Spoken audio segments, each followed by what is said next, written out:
My never say ma PENDREAM TV. PENDREAM TV there. See them. Yopo.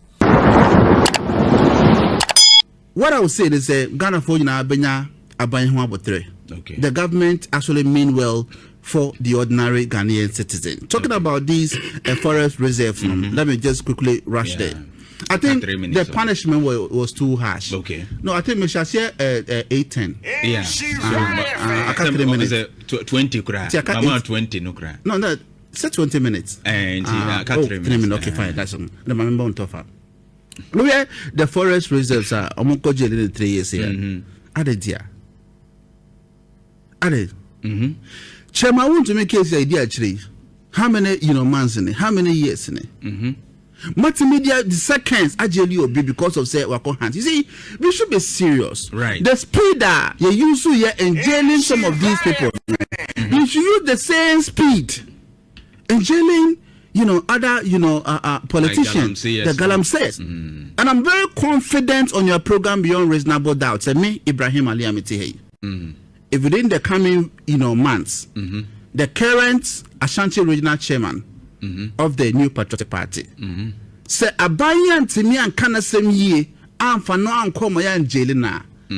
I state on your bigger platform, say me Ibrahim Ali. I will resign from the National Democratic Congress. That's a strong statement. Oh, yes, and I mean it. It's in court. Yes, you see. And then run a back. Yes, you see, they are hasting slowly. We have had cases. Yes. Yes. And with evidence, Attorney General be put forward in Nkusifi. Evidence so the statement you are making is very strong. It's profound. You see, I'm saying this because I know what I'm talking about. And I have already done my own investigation. And I'm here very convinced beyond reasonable doubt to say Chairman Wontumi is guilty. Even though the courts, the competent court of jurisdiction, yes, but yes, I won't go in the details. But I think that it is important so because as somebody by Martin Bobin Martin Pebo am solid evidence. But there are so many Galamsey yes who crew mu penimfo ehhehya se mampani kan na o position say they are big men report no. We are here domusoko. Okay. Yes, I can assure you, say currently, the dockets of about 7 of them are ready. Wow. Ghana for na betin semne. Galamsey for no. The bigger fishes, smaller fishes there. You go see yomo. Okay. You be yomo in Abafi. They are not the targets. Okay. One more. One to me, Edisi touch and factors here and all those stuff. One more no be the targets. See, now you drew one say Chairman Wontumi. You did it to ma. Mo bianco dina baby mbekase. And political witch hunting na the end. I am convinced beyond reasonable doubt to say, acha by next year no demo so. No, that one you cannot say that because Emra and Eko. A court in India. And I'm sure say with the evidence at hand. I have no doubt. But you are not the Attorney General. You are not in court. But that's why I'm putting pressure on them. That with this evidence, no one my evidence in court. You are not. Then you're incompetent. You are not a judge. I'm not a judge. Yes, so we can't take that. Wait me, I can say who expected, who expectations, and they say inquiry. My expectation are extremely high, 99.999%. I expect extremely high, 99.99%. The Chairman want to be there. Okay. Madam. All right. Right. Me Ibrahim Ali ametu afidikesi so. One way somewhere around 2027. Okay. By that time, na MPP ni bi antime mowa. Adey. For what I know, as a member of the National Communications team, meetings I hold wa yeko. Ne hwehwe ya aban edi egu akwamo wate no. Se buma MPP party be go see kojo to. Yes, I'm telling you. National honor. Me say, Mweshia. Ye be yo money ye. Okay. President Mahama small kan you so buslebuka wo. And I see MPP as a political party no. The next election money contest. They shouldn't contest. Woman ko say wo memre. Na money obia sabo mia na mde ba. Hey! No, listen, me say MPP for there. About you be say na problem, but I was shocked. Sir, upon all the men now, Musumo, no, Manya, Obia, said Dr. Mamu Bomia, and I'm Mosanko Fanaba. But 69 years on. Yes. Yeshe Ghana, ye development. Yes. MPP da home 2024. Bisi Sabri, Mampenin se mo di Tujan. Wasa mayen, Boshe Bibri, Waka Women Bank, se omo final stage, ba. Waka education, wonsem, waka trade, how ye be dija. I bet me a quite to say, oh, my hopes, and no routine in Casa, any moon in Anoa. I say, oh, my need that's one day, but the expectations of Ghanaians, yes, so far on corruption, on the prices of normal cost, we said, yes, and some more kind of saying that. Because and very serious issues. Let's be very honest with ourselves as a nation. No credit about copy. I'm so a journalist. Yeah. Akonya wotisono enti me won kasa. Right. But if you want to be very fair, realistic and objective, you will be convinced beyond reasonable doubt to say afia Ghana for edema so we afia Ghana for edema modern bo abanya bo in terms of prudent economic management. Ne ahotoso about Ghana for so bia ho atodo no. When they compare the entire 8 years of the National New Patriotic Party, Wontumi fan to human in ye. I admit. Just a moment. Maybe hold on. You see, I admit, yes, there are challenges.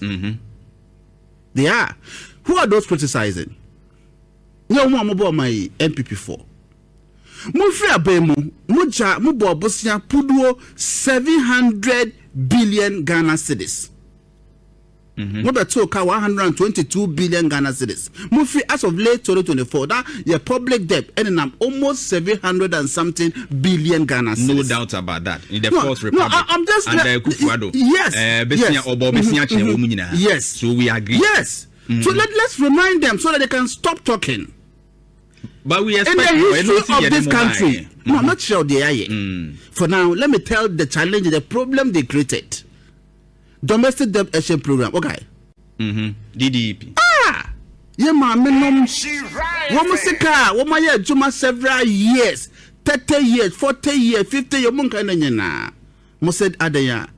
Woman sika was a self-attack woman. Mo fam woman. Chenkrofua ewu ye. Can we bring those lives back? 2021 Auditor General Report.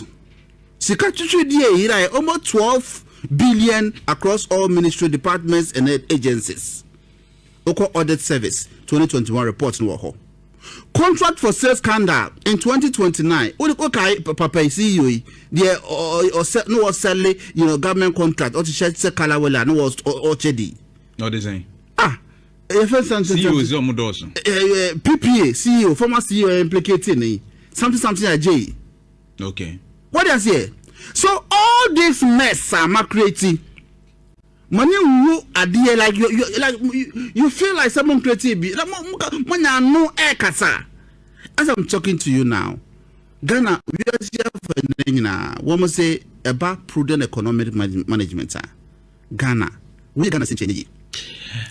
And now we know kasi ako. But let's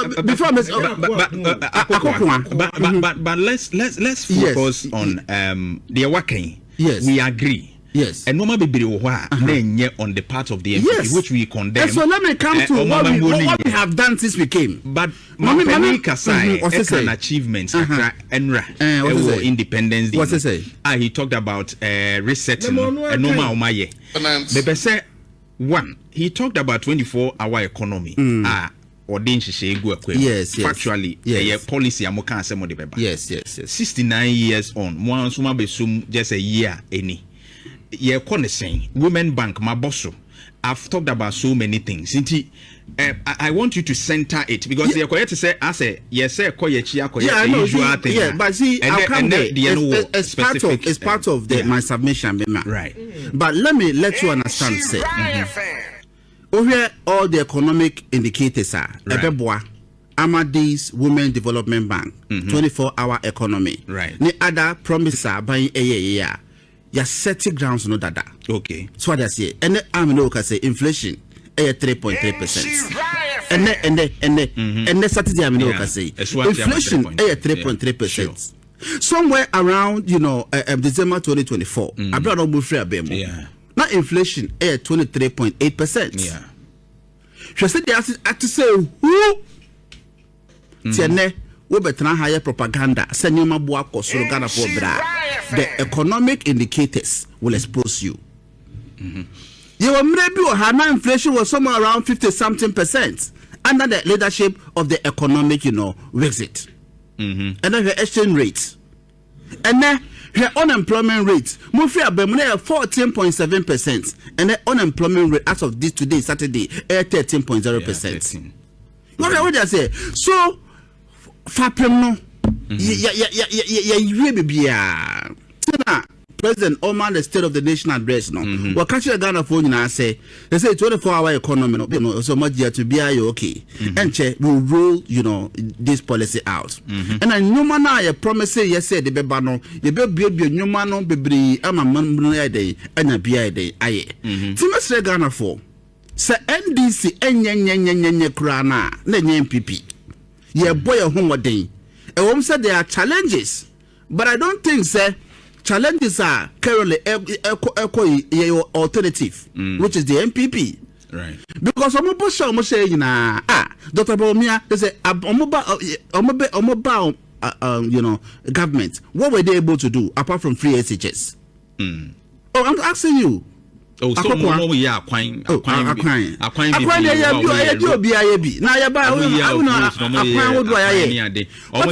agenda 111. Me say free SHS from the buy and crime, but oh, now SHS. Me say me na me student senior prefect. As answer say. Me say.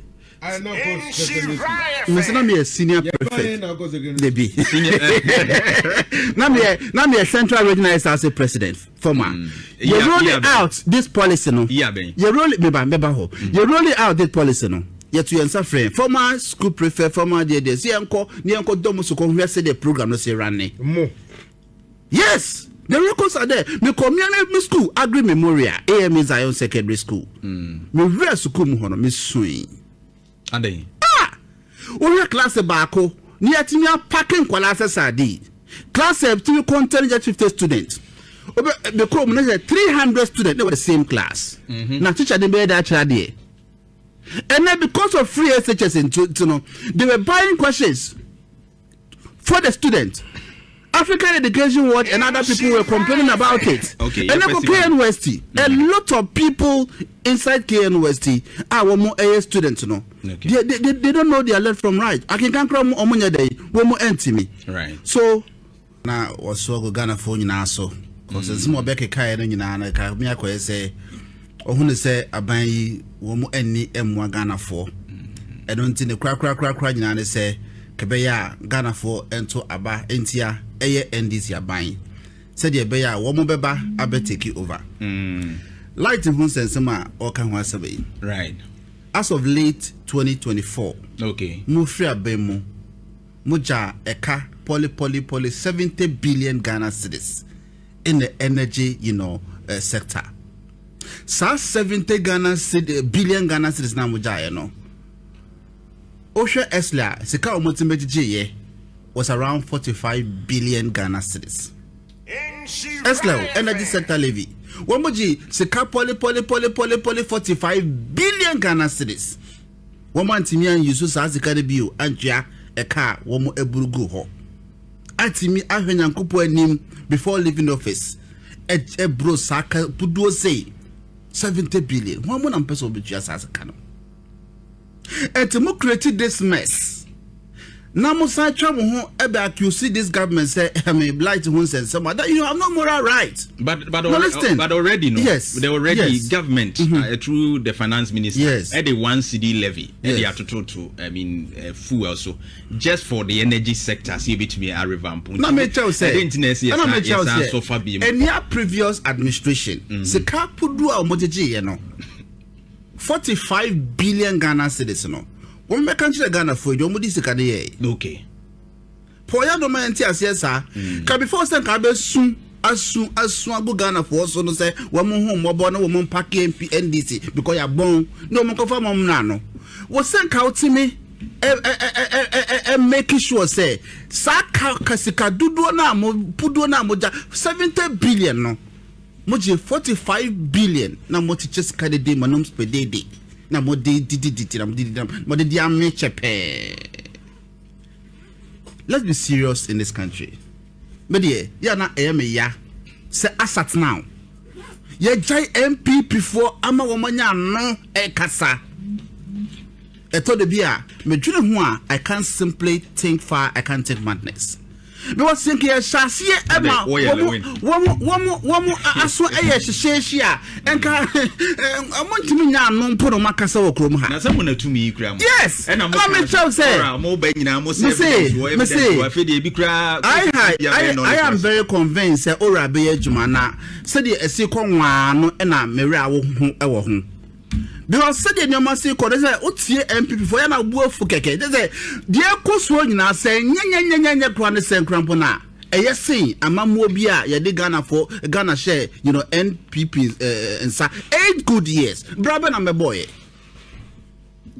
ye de o my Ghana share mo nsa 8 good years say mumra mesom akufo the president obedie nyina an wo ko demonstration hodo na ye ho kire nyina no ekowie Ghana sen busha kasia motete we are moving Ghana's economy from taxation to production ekowie asia no na say COVID levy no dey ahwe etrim but obviously listen obviously yes nensemo reason yes we know said the economy near will see something. Yes, Abanya junk, but Abanya boni homo I'm yet me about. Yes, but realistically, yes, and someone working FR1 rent. Any other staffs electricity who are working. They are real issues. I think we should be looking at how to handle them. The electricity matter. I mean the PRC are becoming one that. I mean, this could be technical issue. I correct it because no normal. Obi a complaining. No, they're talking about the increment. Yeah. I mean the percentage increment of what of electricity. PURC. I think the 9% and 15%. Oh, now percentage. I mean, we were in this country to make picture 28% and a certain government. Yeah, that so it's normal. It's normal. I mean, upon all this IMF conditionality, you know, one of the IMF. One of part of their conditions. Say unto tum mrano. So what sa agreement here. Na fi 82 man. Wako twa ho. And I'm so person obedi o mai ebe scam that Ghana for ntino. Was say yeah bre. I think the Ghana for are becoming so discerning. The MPP for politics now they are way beyond that. If you person say right now because the IMF conditionality yes. Your utility the government has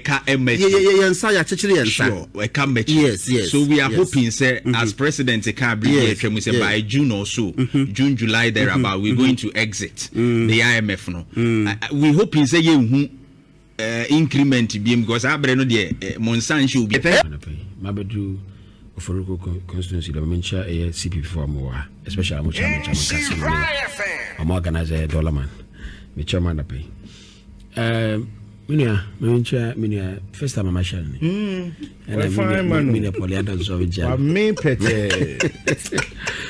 me share every the see war Lebanon and Rwanda say kotake biza yewo I think say ya dibi ose hwehwem menim de amo epic from that end mustaki because we just under pay obi on identifiable areas or target or strike and I know so tia emra America Iran for attack Aramco oil or Saudi Arabia to say we in himself more attack France American installations in Saudi Arabia but Aramco belongs to Saudi Arabia and then I'm attack some of the attacks I say shudder just to be part of the collateral damage I'm creating. And I hope and pray Ghana will investigate very well and then find out say didn't attack because I'm free say a list of their enemies are me you can also so I didn't NCOB. But you see what is happening in Iraq Iran sorry it was here because I cook a travel longer there is effect no ebe kai as o mai and they also na so that you know who na hu se kwa ben so na be fa so a to kan so wetwa maybe the America can say empire because we share the rival of America and Iran yen na asem na I say maminu na babetum because we share the history I show say since 1951 Mohammed Mossadegh ka say omo ya riba for nationalization of Iran oil. That was 1951. I'm consider 1872 concession be amuye at the time I discover oil. And because this time around I was omuya oil. America succeeded by influencing Shah Mohammed. So okay, raise Pahlavi Fono say I'm overthrow Mohammed Mossadegh. I'm succeeded. Now, whilst they are there, Mama, Iran was very free country to enjoy their Obiaye. Till 1979, right? And a friend say, Ayatollah Ruhollah Khomeini, Ebaya say, Omababeku. Then they took over. A new constitution in 81, what do you call it, Islamic Republic of Iran, and that is why America who say no. Baby, I'm only not media. I say, I am and if we share the history of Iran, even after the overthrow of a friend say Shah Mohammed and in the family, no, I had to learn and Chebia and also engage in war with a friend say Saddam Hussein. And after Saddam Hussein, no, America say, could I joke a crown to copy a name, but sanctions after sanction because America discover say, or me a different nuclear weapon. Every time be a sanction, sanction. Iran is also. I'm proxy we play. They are using Houthis in Yemen as their proxy. Yeah. They are using Hezbollah for in Lebanon as their proxy. To some larger extent, because we use Hamas for in Palestine as their proxy. So America will say, as they are becoming a threat to the Middle East. So American feel say, any strong nation be rising in the Middle East, against Israel are their enemies. If not for that fact, we need America because of Obi possessing nuclear weapon. You can't attack him. So okay, about 4 months ago, 3 months. What Tamana is a percent of a heated panel. Americans charge one of their worst weapon, a friend B2, that B2 jet. Attack here and Mamaka so on my disseminate all this nuclear facility and to be we say safe. Just less than 4 months. Which I say David, I didn't know. Mun ni my discover said no Mosako. It's a moody severe we are saying. And that's what is the guarantee say we are. You better discover some by this meeting a nuclear weapon. So you can see clearly that in China here, because of ABI nuclear weapon, there are certain motive behind. Maybe say it's about say they capture that oil area. I must have seen him do it with Venezuela. I must say Maduro I breached the contact between France, ExxonMobil and Venezuela. In the international court, almost into Amuska over $1 billion. But there was a Muntia. I'm coming to Mampia, I feel so the DEA now. I'm established to fight the drugs in France, Venezuela. No, Maduro Pamamo, and Maduro have allowed, say, among for use drugs a funny border, Ediba American, Amako Cotino, the Naba American. In fact, I'm say in the election crown or use a drugs money. Now America is controlling the Venezuelan oil. Likewise, they want to also go into Middle East and take charge of Iran, because as for Iraq, Saudi Arabia they are under control. Bahrain, Qatar, United Arab Emirates and stuff. Under control. But what you Trump also some of the concerns are already as Iran. The supreme leader through the hands. Many women and children near day after just wakum nipa bibri almost totally about also over 35,000 or more count waba eti on one end no ni jumedi enti omu ni say onye nipa papa or ye evil he needs to be in a regime na so mo ending. How can they do that? Amana mutim no there's a constitution era no mine. Okay, amana mutim no amana jitum say they have to do these two. Also more supreme leader the human leader and a more president. Is a president there, Masoud Kashmini. Sure. Now, among principle, they say they are enforcing the Sharia, and America feels say against the right of people and stuff. but they don't have the evidence of say killing. Killings are saying and say, I'm for sorry demonstration say they don't believe in the government and economic hardship. Okay, and I say I'm 3 months ago, protest here, and some women were arrested. I also say, Crophobia Mucho, Amu Shada Iranians. You say Iranian Crofo from Mossad. Mossad Arabic Jews. Okay. They are in Iran, they are in Iraq, they are in Saudi Arabia, somehow. But Israel descent. Yeah, Israel descent. Okay. And these are people Arab for world see as spies for Israel. Okay. Now say the killing of Al-Assad Hania, the killing of Hassan Nasrallah. Okay.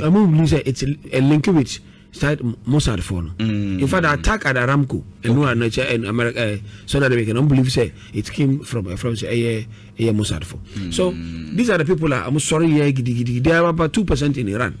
Okay. And then Muya say, you see, so okay, I'm moving from Kuchek. So okay, what happened with Saddam after American call? A concern of Muchinya among a dear friend, a nuclear weapon. I'm back actually, I say nuclear weapon Ukraine. Will be her name, so Moko Kruna, now they move out another room, and it's on Bokomasia, maybe I'll tell them their contamal. I'm going to tell them their Koibia, voter region. John Byron, Ambassador, even if say, and Ukra and Nuha, Ambassador Mukase, Saddam or charges against humanities, or Kukuma Mumfo, or Jela Mumfo necessary, so they are going to do a regime change. All they want was to break down Saddam.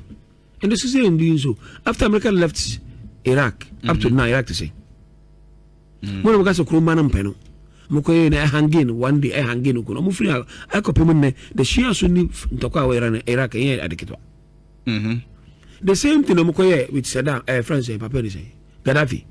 So, while abusing human rights, crewman complaining up to now. France, Libya, peaceful. In fact, now Aisha Gaddafi, the Baba could be actual letter. They come the people of Iran, so we are careful. Because I don't know who they see on the crew. Okay, Afghanistan. Right. I'm so Al Qaeda and Taliban forces, my take over the country. My coup, and Jimuno, Abuzu, my Muslim go school, Yampany. I'm by a hijack crew for over 8 years. So standard Amuku, France, very famous terrorists here. Amukunu, and we never see. They left Afghanistan area, Keti. To the same Al Qaeda and Taliban forces. Look at them call Mogadishu. Also, the course of Papa is or the sample. If this Mogadishu rebel, a more call, a more penny, my young money, I'm sorry, call Somali, we are take it. And talk 2 days. I'm a free up to Somalia and peaceful. So what we are saying is that it's not about Obi Kumobi, Omako, 35,000. So who succeeded in doing this? Autopol government, you know. Now, Wontumi ko Krono ko Trase, and control no free Krono. What do you think will happen? We have a Kroma, the 62% of patients in our from Faris Forum. These people, the majority in the country, they believe in the leadership of the Khomeini supreme leader. But the minority, the Azaris and the Kurdish and the Mossad and stuff. Now, what to say? They even accused America the Kurds in France, Iran. If Uko a leader, when they do accept him, what do you think will happen? How do you expect the minority be the majority? It's not going to be possible. So, some of you say 35,000 Nipa Wunti. Amuko a friend said the leader do you know the millions who will die after that? Because the moment I'm break your mind pay. Now I'm to be here because I'm more track record say Amako Libya, Amako a friend say Mogadishu Farah did and Binan Pesam can Omoko Mogadishu against Farah did okay mess up Omoko friends Afghanistan against Al Qaeda and Taliban Osama bin Laden and Omoko. So all these places Omoko in Iraq against Saddam all these countries living in Omajai country with problems. So if the fact is about 35,000, and no, I mean, some not is okay or no trap. So the America or person Amawi, I can't say Kurman budget to say I'm going to build a regime change, and it's not going to work because Nepal will be free on the majority of panel. So maybe they make and say maybe a bomb by say Tokan be in time because say giant Tokana Mano continue like this. What's going to happen is in the long run it's going to affect us as a country. You know that debate in some Mokacham say control fuel number of $83 per barrel. Yeah, rise it. Yes, yeah, they about 6 weeks there. The question is that by the time 6 weeks besano, no takwana jaya na. Say jaya, how much will be a fuel at that time? Right. So if I turn your fuel at $41, now I do $83, that means we are losing. Yeah, I shall say lose times 2.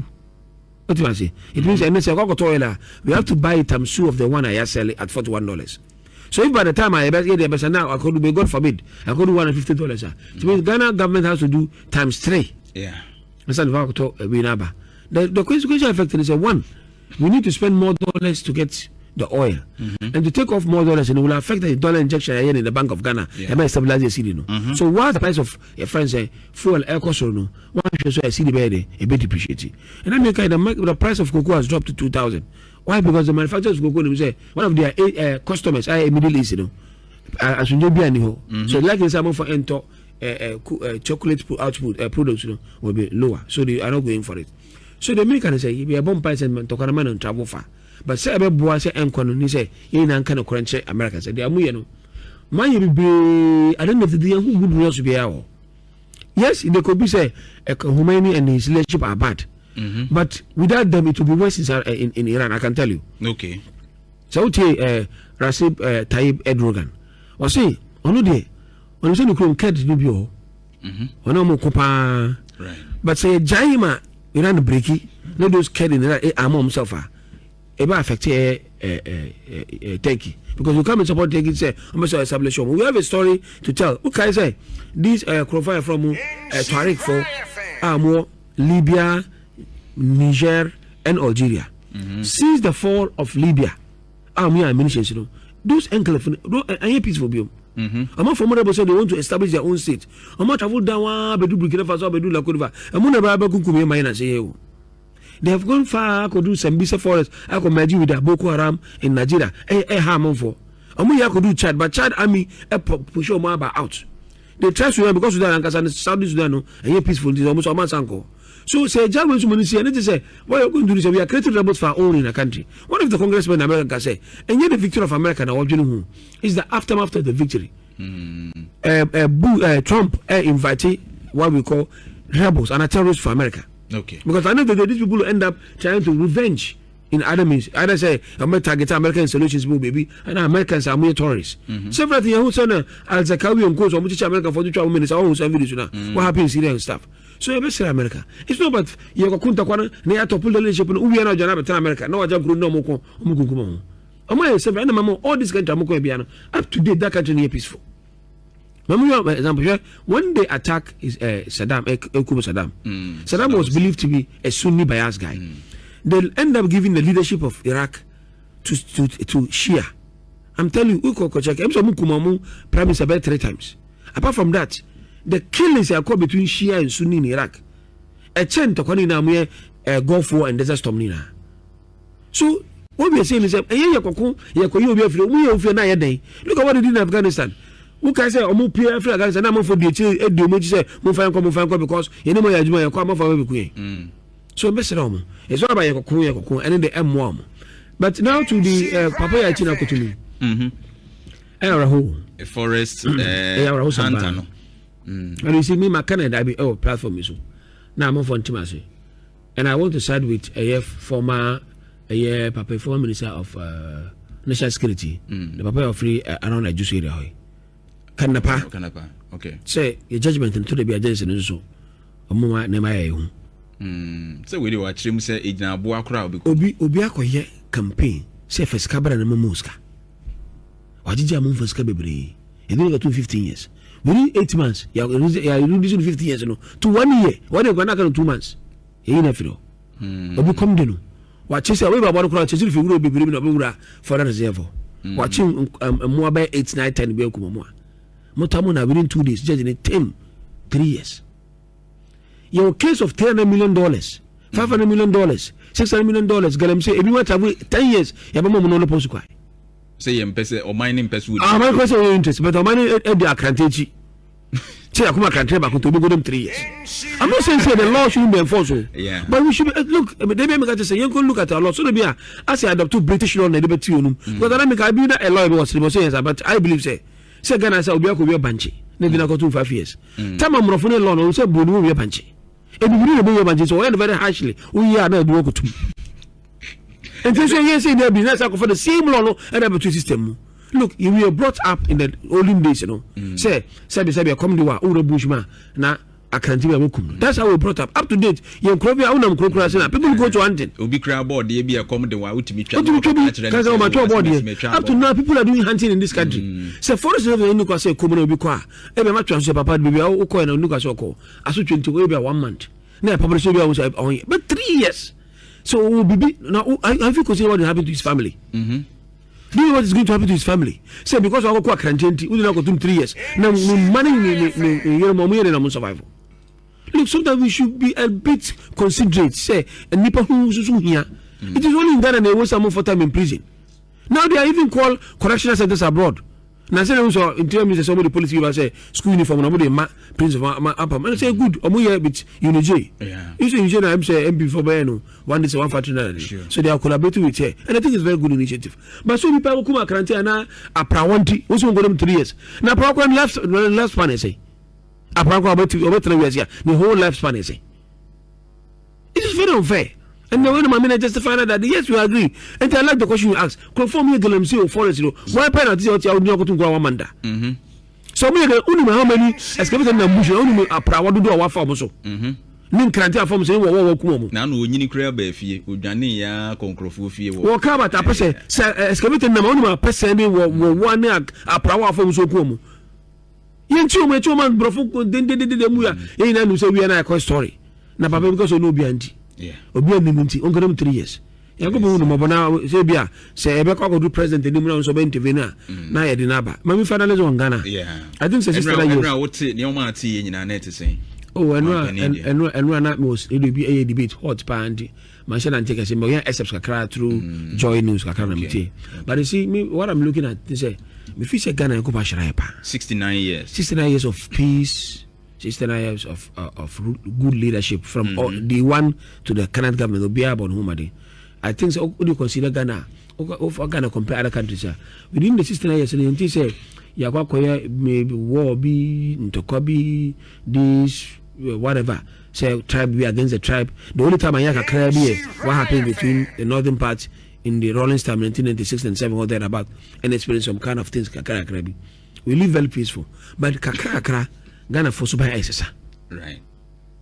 Our patriotism is fading out because I don't know say, oh sure obi tse Kwame Nkrumah. Our independence by and maybe something if you when you bit match. Is it the never honum pokra say obi the crowd. And the crowd say will say you from was on the property there in the party there. But the party decided to let it go. Yeah. Me da be no be come back do say how it help agent energy. Sure. And we show in the film say Krobedu say fini we say I. And minister, and CEO, and MP, deputy CEO, coordinators, who move your journey. Who compare with salary pan in the fear journey. And in Ghana, if you make an election, no be a motorbike cost 20,000, 30,000 for 1 vote. You call election now, Nipa by 200,000, no be almost 700 Ghana cedis. Who multiply 140 something million Ghana cedis 1 day. 140 million Ghana will be the amount in Ghana, and the Ghana is changing. In fact, a deeper enter in Ghana for say payas. We are becoming frosters or memoir. She not pay me be I. Michelle could be and I began to say, hey, Minister Crown and this I'm not watching. Yeah, I'm not watching some other day. Or see QNet for now. And this I'm Kolangora moving stream. Me add peripheries of Ghana, Kurasukas, Obiti Kruma. No, I don't know communicate this. I don't know about now. Mucho or Mudu Musiki. Now we are now. I'm afraid on Colombo Gobea will be shocked. What they are going through. And our security, and then see a chicken unit for near Jamu, or then she see a chicken unit for near Jamu. I say, system will engage my papa.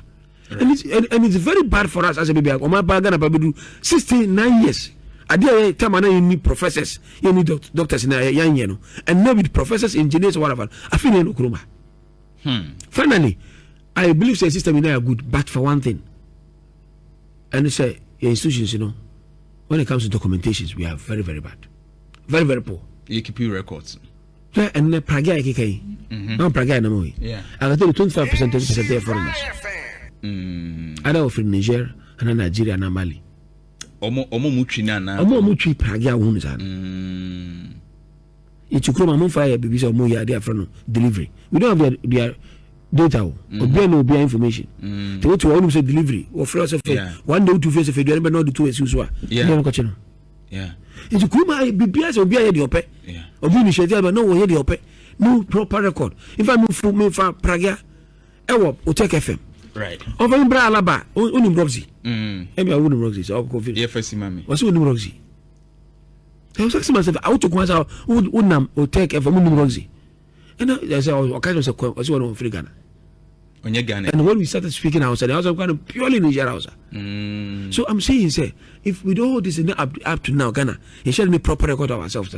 But see, answer near this uncle will be free because if you walk around her crown or crack Ghana card, I just and let me just say, you know, and more politicians in Moka about 20 moment your mind infiltrations be brain any pet free baby be rooms. Now, tell my God is the issue about say the only document I just say we're Ghana and your birth set.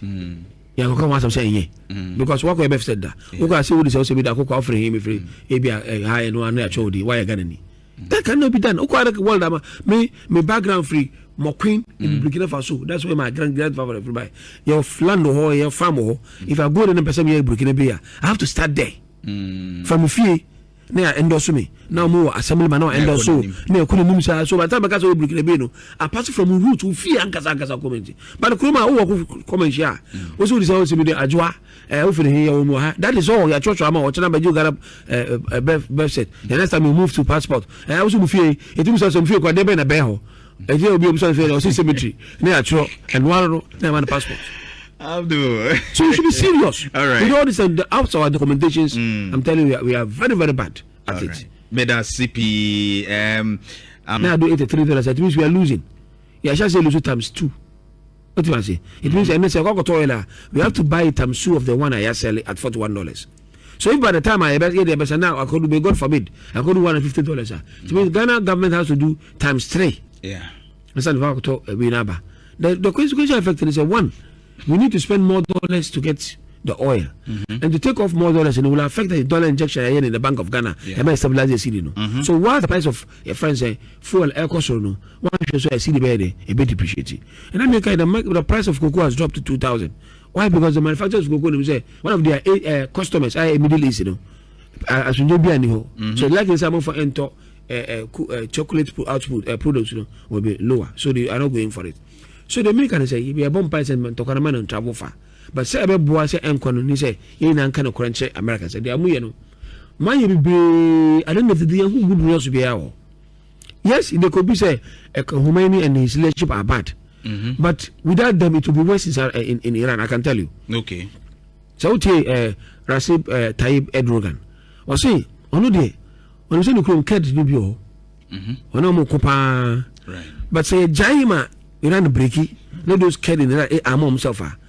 It will affect Turkey because you come and support Turkey. Say, I'm going establish. We have a story to tell. Okay, say this profile from Tariq for more Libya, Niger, and Algeria.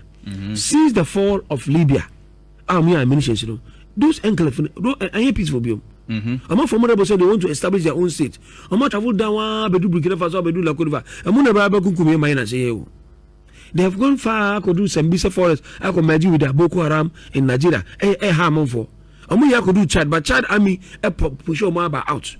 They try to because Sudan and South Sudan and peaceful. This almost a month ago.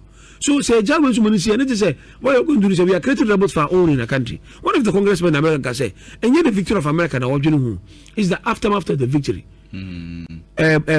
Trump invited what we call rebels and a terrorist for America. Okay. Because I know that these people will end up trying to revenge in other means. Either say I'm going to target American solutions, baby, and Americans are more terrorists.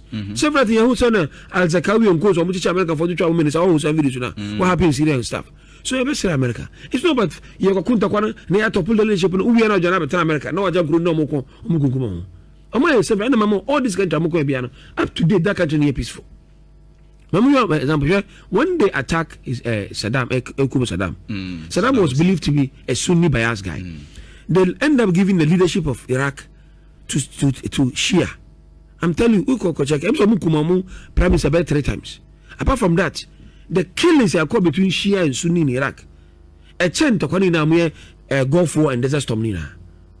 So what we are saying is that look at what they did in Afghanistan.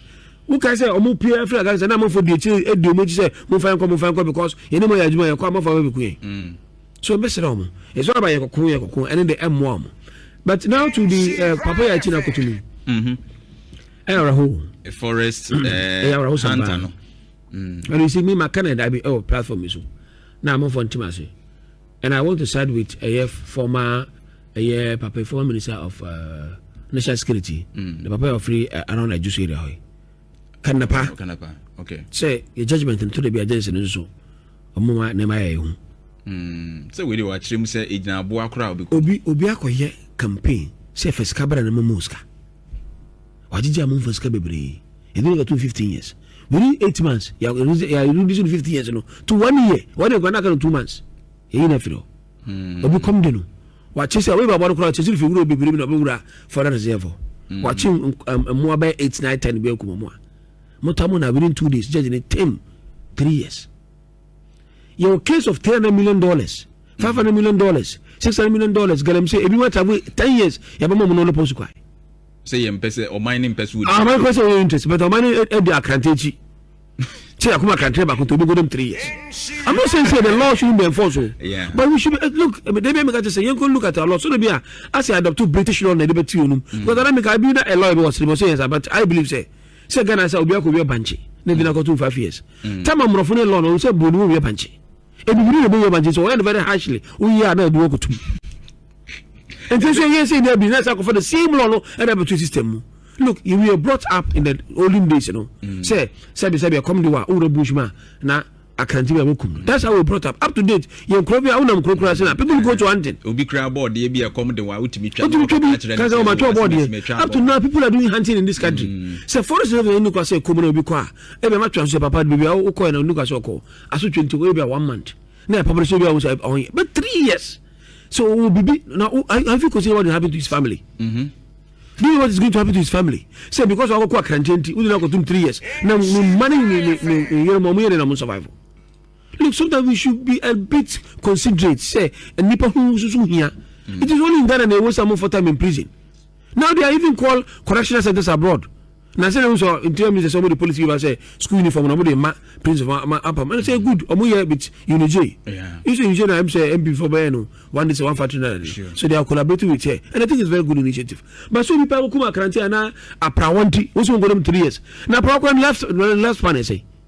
A program about 3 years here. The whole lifespan say. It is very unfair. And the way my justify that yes, we agree. And I like the question you asked. Conform me Galamsey or forest. Why penalty or you go to Guamanda? So we are only how many escaped in the bush only a proud to do our farm so. Nin can't form say now no you crab fee, Ujani ya concrofu fee. Walk out a person, escaped in the only a person one a proud form so come. Yen two man brofu did the muya. You say we are not a story. Now, because of no behind. Yeah. Obi aninti on go 3 years. Yakobo no mabona say bia say e be kwa go do president ni mu so be intervene na ye de na ba. Mami finalize on Ghana. Yeah. I think say sister years. Enra what ne o ma tie nyina na say. Oh, enra na was it be a debate hot pa anti. Man shall not take us in except kakra through Joy News kakra na mti. But you see me what I'm looking at they say me fi say Ghana go pa shira pa. 69 years of peace. 69 years of good leadership from the one to the current government. I think so. Would you consider Ghana? Or Ghana compare other countries? Within the 69 years, they say, "Yakwakoya maybe war be Ntokobi this whatever." Say tribe be against the tribe. The only time I hear what happened between the northern part in the Rollins time 1996 and 7 or thereabout, and experience some kind of things. We live very peaceful, but kakra. Ghana for super ISIS. Right. Our patriotism is fading out because I don't know say, oh sure obi say Kwame Nkrumah. Our independence by and maybe something if you when you bit match. Is it the never honum pokra say obi the crowd. And the crowd say will say you from was on the property there in the party there. But the party decided to let it go. Yeah. Me da be no be come but Krobedu say how it help agent energy. Sure. And be show me the film say Krobedu say feel was say I. And minister, and CEO, and MP, deputy CEO, coordinators who move your journey. Who compare with salary pan in the fear journey. And Ghana, if you make an election, no be a motorbike cost 20,000, 30,000 for one vote. You call election now, Nipa by 200,000, no be almost 700 Ghana cedis. Who multiply 140 something million Ghana cedis 1 day. 140 something million Ghana will be the amount in Ghana. And the Ghana is changing. In fact, a deeper enter in Ghana for say payas. We are becoming frosters or memoir. She not pay me be Michelle could be woman and I began to say, hey, Minister Crown and this I'm not watching. Yeah, I'm not watching some other day. Or see QNet for now. And this I'm Colangora moving stream. Me other peripheries of Ghana, Kurasukas, Obiti Kruma. No, I don't know communicate. This I don't know now. Much or Mudu music now. We are now. I'm afraid on Colombo Gobea will be shocked. What they are going through. And our security, and then see a chicken unit for near Jamu, or then she see a chicken unit for near Jamu. I say, system will engage my papa. Right. And it's very bad for us as a baby. Or my bagana baby 69 years. I did time you need professors, you need doctors in a young, you know, and now with professors, engineers, or whatever. I feel no kruma. Finally, I believe the system in there are good, but for one thing, and they say institutions, you know, when it comes to documentations, we are very, very bad, very, very poor. You keep your records. And the Praga, no Praga, no more. Yeah, I got 25% of foreigners. I don't offer Niger and Nigeria and Mali. Omo Muchina, Omo Muchi Praga wounds. It's a chroma on fire because of Moya, they are from delivery. We don't have their data or be information. They go to all say delivery or philosophy. One day to face a figure, but not the two as usual. Yeah. It's a Kuma BBS or be a diope. Or be initiated, but no way diope. No proper record. If I move from Praga, or take FM. Right. Over in Bralaba, only Roxy. Maybe I wouldn't Roxy, so I'll go for you. First, mammy. What's only Roxy? I was asking myself, I took myself, would or take FM only Roxy. And I said, I kind of say, what's one of Ghana? On your Ghana. And when we started speaking outside, I was kind of purely Niger house. So I'm saying, say, if we do all this up to now, Ghana, it shall be proper record of ourselves. I'm saying, answer near this uncle will be free because if you walk around her Ghana card, I just and let me just say, you know, and more politicians in Moka about 20 no menti my infiltrations be brain any pep free baby be rooms. Tell my God is the issue about say the only document I just say we are Ghana and your birth set. Yeah, come on, I'm saying because what we have said that we can see what is also be that offering him free a high and one actual why a Ghana. That cannot be done. Me background free, my queen in Burkina Faso. That's where my grandfather everybody. Your land or your farm or if I go to the person here Burkina Faso, I have to start there. From fee near endorse me. Now more assemblyman now endorse so near Kunimsa. So by the time I got to Burkina Faso, I pass from route to fee and Kazakasa community. But the Kuma who comment here also is always with the Ajwa. That is all. Your church, I'm watching about you got up a birth set. The next time you move to passport, I also feel it was some few quite never in a beho. A deal will be observed or cemetery near church and one passport. I'll do. So you should be serious. All right. With all this and the outside documentations, I'm telling you, we are very, very bad at it. Meda CP Abdul now in Kano CPP ono na chese upi mu asante mantem hanoma ochrochro edema omo Abdul Salam. Dedi kama amena PENDREAM TV ase. Na so far so good. Say open online portal e wo Ghana. Nipa share, nipa follow, nipa comment here. To my best of knowledge, without any biases, PENDREAM TV.